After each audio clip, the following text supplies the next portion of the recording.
Let me tell you something real and honest. There is a moment in every marriage when your heart whispers, something is wrong, but you pretend everything is fine because you hope love will fix it. But the day my wife stopped kissing me with her eyes open, that was the day I felt something breaking deep inside me. I knew something was off long before the truth showed its face. It was in the way she looked at me, or rather, the way she stopped looking at me. She kissed me, yes, but her eyes were empty. The kisses felt cold, like a routine, like she was punching a time card in a job she no longer wanted. She smiled, but the smile felt slow, delayed, like it had to travel through a storm before reaching her mouth. And every time she laughed, it sounded like she was pretending to enjoy a joke she had already heard from someone else. She spent more nights at work, or so she said. More trips. More retreats. More nights where she slipped through the door so quietly I wondered if she learned to walk on clouds. Some mornings I woke up and found no trace of her. Not a coffee cup. Not a perfume trail. Just cold, still air and my own breath. My name is Rick. I am 42. I live in Eugene, Oregon. I fix cars for a living. I own a small repair shop on Highway 99. Nothing fancy, but honest work. It pays my bills. It keeps my mind steady. I never doubted her. I am not the paranoid type. I always believed in giving trust because I thought love needed space to grow. But little signs kept stacking up like junk parts in a garage. The late nights. The locked phone. The girls' weekend excuses that never lined up. The random work events at strange hours. The way she kept her phone face down. The way she flinched when I walked into a room too quietly. Every clue was a tiny nail in my chest, but I still tried to believe she loved me. Until one night when she made a mistake. A small ding from her old tablet lit up the kitchen counter. I was just grabbing a beer. I was not snooping, I swear I wasn't. But the name Dylan flashed across the screen, and the preview message said, "Missed last night already." That dress was unfair. I froze. My hand tightened on the cold beer bottle. My heart didn't beat faster. It simply stopped. Went flat. Like the moment an engine dies and every sound disappears. Curiosity took over. I picked up the tablet. No passcode. No lock. Just open secrets waiting for eyes. She had a hidden Facebook account. Different name. Same face. Same smile, but cropped just enough to fool the world. And inside that account, dozens of messages. Flirty texts. Laughing selfies. Hotel room pictures. Him holding her waist. Her leaning into him. Nicknames. Pet names. Words she never said to me. Photos that looked like they belonged to a teenage crush, not a 38-year-old married woman. My hands shook, but I kept scrolling. Every picture felt like a kick. Every message felt like a blade. When she got home, I didn't wait. I met her at the door. "You seeing someone?" She blinked once. Then she smirked.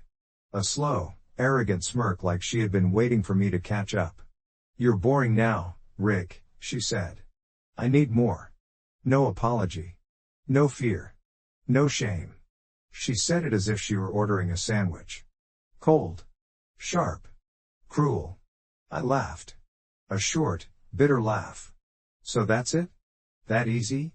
I was planning to divorce you anyway," she said, shrugging like she was tossing a receipt in the trash. Then she walked right past me. Her suitcase was already packed.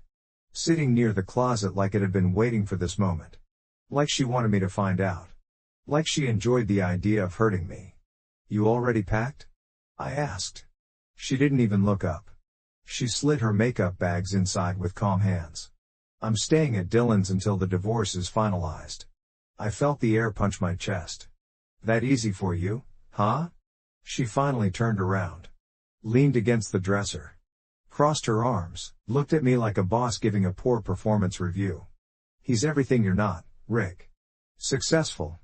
Passionate. Good looking." Those words cut deep. I felt them lodge inside me like a wrench dropped into an engine. "I've been holding this house together," I said. "Paying bills. Paying for your parents' medication. Working every day. Being here." She rolled her eyes. "You're just a mechanic, Rick." That one stung the most. Just a mechanic. I stepped back. She smirked again. I've outgrown you. She walked past me and placed the suitcase by the door. Then she pulled out a thin black file from her bag and tossed it on the kitchen table. You remember this? I knew exactly what it was. The prenup. You signed it, she said. Back when I was broke and you were still useful. She smiled that smug smile again. We'll see who walks out of this with what. She left. Shut the door behind her like she didn't just break a man. Like she didn't just burn a marriage. I sat down and opened the prenup. Page after page. Legal terms. Rules. Conditions. Memories. But then I saw something I had forgotten. Clause 14. Third paragraph. A cheating clause. If either party cheats, the non-cheating spouse gets 50% of all business assets acquired during the marriage. I read it twice. 3 times. She wrote it to protect herself. But she was the one who cheated. And that meant every dollar she made from her company. Every share. Every asset. Half of it belonged to me. I laughed. A long, wild laugh. Not from joy. From disbelief. From cosmic irony. She thought she was the brilliant one. Turns out she wrote her own trap. I packed my things. Moved into my brother's old place. Dusty but peaceful. No perfume. No noise. No lies. The next morning I sent her a text. Took my boring face and left your fancy house. Enjoy. Within minutes she responded. I already got a lawyer. His name is Lance Mayers. Look him up, you're screwed. I did look him up. Slick haircut. Shiny teeth. Big talk. Probably charges $500 just to breathe.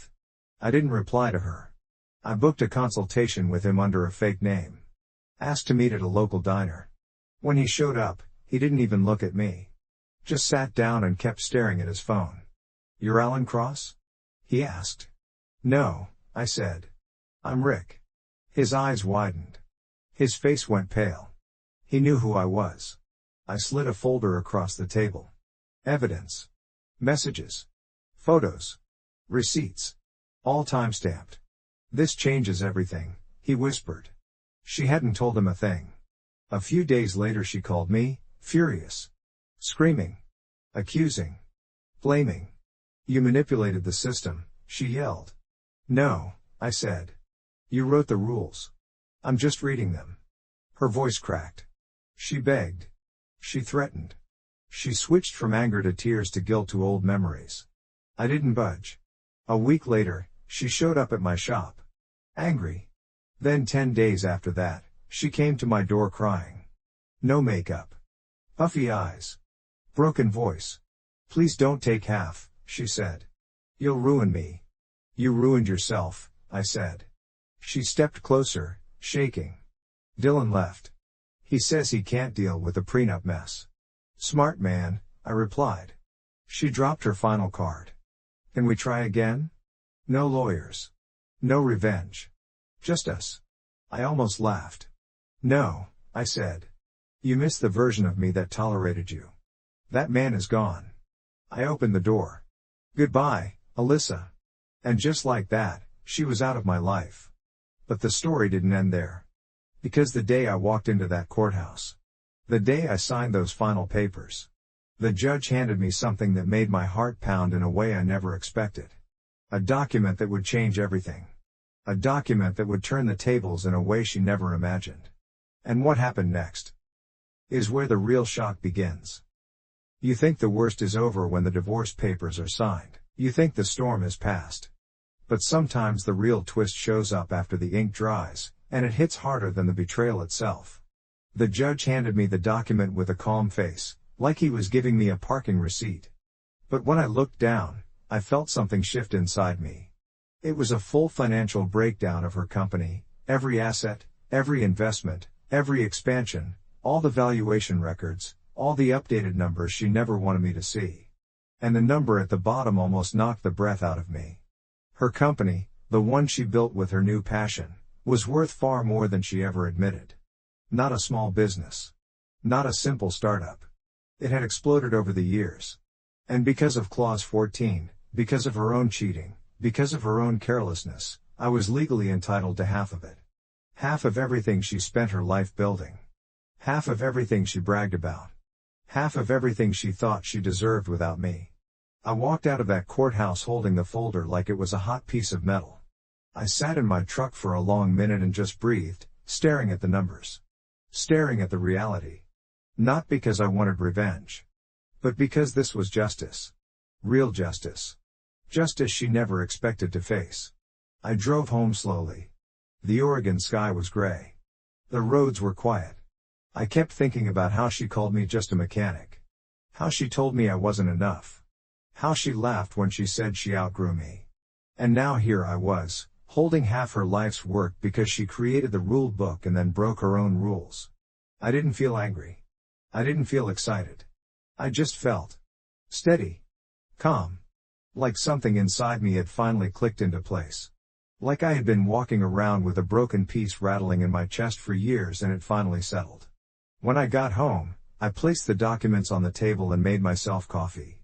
I sat down and read every line from start to finish. And the more I read, the more I realized she had been hiding things for a long time, bonuses, side investments, silent partnerships, things she claimed she never had. She had told me we were struggling. She had told me money was tight. She had told me I needed to be patient. All while she was building an empire behind my back. And the prenup she wrote, her precious little shield, was now the knife cutting her castle in half. A few days later, I got a call from a number I didn't recognize.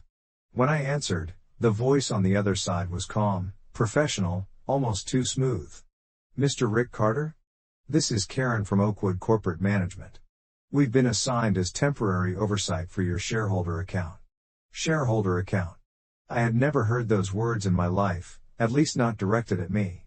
She explained that because I now owned a large portion of Alyssa's company, they needed my signatures, my approval, and sometimes my presence for certain decisions.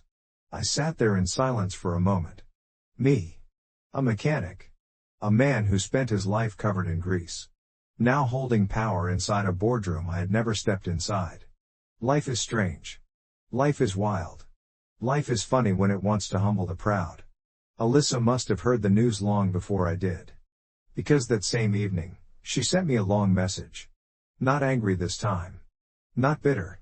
Just desperate. We need to talk. Please. It's serious. I didn't reply. I didn't owe her anything. Not a text. Not a call. Not time.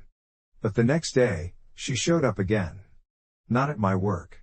Not at my home. She waited outside the corporate building when I went in to sign documents with the management firm. She was leaning against a pillar, trying to look composed. Her hair was done. Her makeup perfect. But her eyes told the real story. She looked like someone who had not slept in days. Someone drowning silently. Rick, she said when I walked past her. I didn't stop, not at first. But she stepped in front of me. Please. Just hear me out. Her voice cracked. I sighed and folded my arms. Say it, I said. She took a breath. A shaky breath that made her whole chest tremble. They want me out, she whispered. The board. The investors. They want me to step down permanently. And they're going to vote on it. I blinked. And you own half of this company, she whispered. Your vote matters. There it was. The real reason. Not love. Not regret. Not healing. She needed my vote. She needed my power. You did this, I said quietly. Her jaw tightened. I know. But you don't understand. This company is my entire life. And I was supposed to be what? I asked. A lamp in the corner? She closed her eyes, but tears slipped out anyway. She tried to wipe them quickly, like she didn't want me to see her weak. I was wrong, she whispered. I was wrong about everything. I said nothing. She swallowed hard. If they vote me out, my career is over. I didn't answer.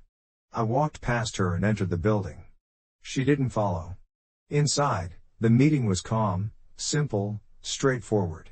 Just signatures and confirmations. But the moment I came back outside, Alyssa was sitting on the concrete bench, shoulders shaking, hands covering her face. It wasn't a performance this time. It wasn't manipulation. It was the look of someone who finally realized the cost of their own actions. I walked right past her again. For the next week, I lived my life. I worked. I fixed cars. I fished with my nephew. I slept with peace. Real peace. Peace I hadn't felt in years. And then, slowly, news began to spread. Quietly. Softly. Like a shadow moving through town. The board was preparing for a major shift. Investors were pulling away. The company's social media pages looked different. Less of her. More of everyone else. Her leadership was slipping like sand through shaking hands. Then came the email. A formal invitation. Board meeting. Vote on CEO position. I stared at the screen for a long moment. My finger hovered. My mind steady. No anger. No rush. Just clarity. The day of the vote, she sat at the end of the long table, trying to look strong. She wore a navy blazer, hair tied back, shoulders straight. But her hands trembled. She looked older. Not in years, but in spirit. Like life had taken something from her and refused to give it back. The chairman spoke first. The numbers were presented. The performance charts displayed. Every slope pointed downward. Every graph showed decline. Investors wanted stability. Fresh direction. New leadership. Then came the vote. Every person around the table cast their ballot. Then it was my turn. Every eye turned toward me. Alyssa stared at me like she was trying to read my soul. Mr. Carter, the chairman said. Your vote? The room went silent. No breathing. No movement. Just waiting. I opened my mouth. And what I said next shocked every single person in that room. There are moments when the whole room waits for your voice. Moments when every choice you make will change the future. And in that room, with every eye staring at me, I felt the power shift for the first time in my life. The room stayed silent as I rose slowly from my chair. It felt like the air got heavier. The table looked longer. The lights looked brighter. Every single person waited for my words like they were holding their breath underwater. Even Alyssa looked frozen, her hands clasped so tight her knuckles turned white. She had always been so sure of herself, so certain she controlled every room she entered. But not this time. Not today. Today she was the one waiting for my decision. And I could feel the weight of that truth settling around her like a shadow she could not escape. I took a deep breath and looked around the table. These were polished people. Business suits. Expensive pens. Calm faces. People who had whispered about me. People who had judged me. People who had laughed privately about the mechanic ex-husband. And now here I was, standing in the center of their world, holding the vote that could save or end the woman they once trusted. I let the silence stretch. Not out of cruelty, but because I wanted the truth to land. I wanted them to understand that the man they underestimated was now the one holding the steering wheel. I vote to remove Alyssa as CEO, I said calmly. Gasps filled the room like a sudden wind. A few people exchanged quick glances. A couple nodded slowly. One man's jaw dropped as if he expected something softer or kinder. But I didn't waver. I didn't look away. I didn't apologize. The truth was simple, she wasn't fit to lead after everything she had done. Not just to me. But to the company. To the people who trusted her. To the investors. To her employees. To herself. The chairman cleared his throat. The motion passes, he said. Effective immediately. Alyssa's face collapsed. Not with anger. Not with rage. But with something deeper. Something heavy. Something like defeat mixed with disbelief. Her lips parted as if she wanted to argue, but no words came out. She tried again, but her voice broke before any sound formed. Her eyes filled with tears she tried to blink away but couldn't hide. For years, she believed she was untouchable. That she was the smartest one in every room. That people like me were beneath her. And now here she was, stripped of her crown by the very man she mocked. The board began to gather their files.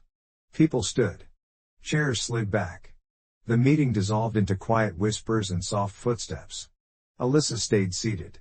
She stared at the table like the last thread holding her world had snapped.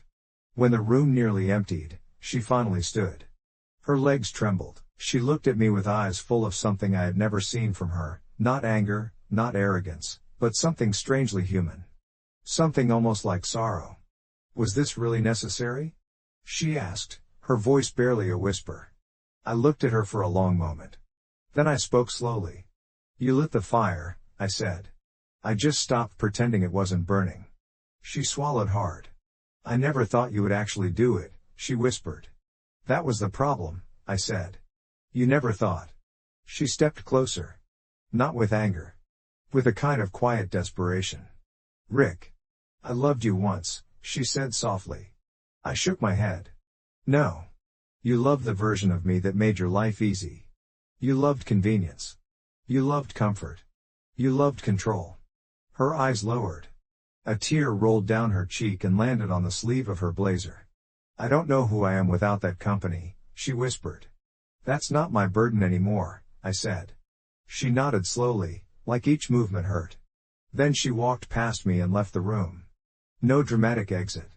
No sharp words. Just a quiet, broken woman walking away from the empire she destroyed with her own choices. I didn't follow. I didn't call her name. I didn't feel joy or victory. I just felt free. Free in a way I hadn't felt in a long time. Outside, the sky was cloudy. The air felt crisp. The wind felt cool against my face. It was like the world outside the boardroom was reminding me that life goes on. That there is peace after storms. That every ending creates space for something new. I walked to my truck, got inside, and sat in silence for a moment. My hands rested on the steering wheel. My heart felt steady. My breath felt calm. For the first time in years, I felt whole. Over the next few weeks, things changed fast. The management firm reorganized her company. They appointed a new CEO. Investors felt confident again. My shares went up. My monthly payouts increased. The shop thrived because I finally had time to invest in new tools and better equipment. I hired 2 young mechanics and gave them the guidance I wish someone had given me years ago. The shop felt alive again. More customers. More trust. More respect. People in town started treating me differently. Not because of the money. But because something in me changed. My shoulders were straighter. My voice was calmer. My eyes were clearer. I wasn't living in doubt or fear or confusion anymore.